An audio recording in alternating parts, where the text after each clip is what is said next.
దేవుడు అంటున్నాడు కదా, నీ డబ్బులు ఎవరి దగ్గరైనా ఉండిపోయినాయేమో, నీ స్థలం ఎక్కడైనా ఉండిపోయిందేమో, ఏ కోర్టు కేసులో ఉండిపోయేవో, ఎక్కడ ఇరుక్కుపోయేవో దేవుడు అంటున్నాడు కదా, దేవుడు నీకంటే ముందుగా వెళ్ళి వాళ్ళతో యుద్ధం చేసి నీకు విజయాన్ని అనుగ్రహిస్తాడు.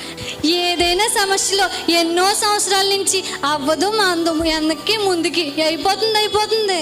ఈరోజు మధ్యాహ్నం రేపు మళ్ళీ వాయిదా వేసేస్తున్నారేమో. దేవుడు అన్నాడు కదా, నేను అక్కడికి వెళ్ళిపోతాను, అక్కడికి వెళ్ళి యుద్ధం చేసి నీకు విజయాన్ని ఇవ్వబోతున్నాను.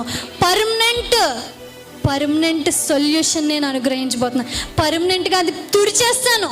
మనకు అప్పు ఉంటుందండి, తీర్చేస్తాం, మళ్ళీ ఏం చేయవలసి వస్తుంది? అప్పు చేయవలసి, మళ్ళీ అదే తీర్చేస్తాం, మళ్ళీ అప్పు ఈ అప్పుని అప్పు చేసి కట్టాల్సిన పరిస్థితులు కూడా వచ్చేస్తాయి. కానీ దేవుడు అన్నాడు కదా, ఇక్కడి నుంచి నేను నీకు ముందుగా వెళ్ళి పర్మనెంట్గా అప్పే లేకుండా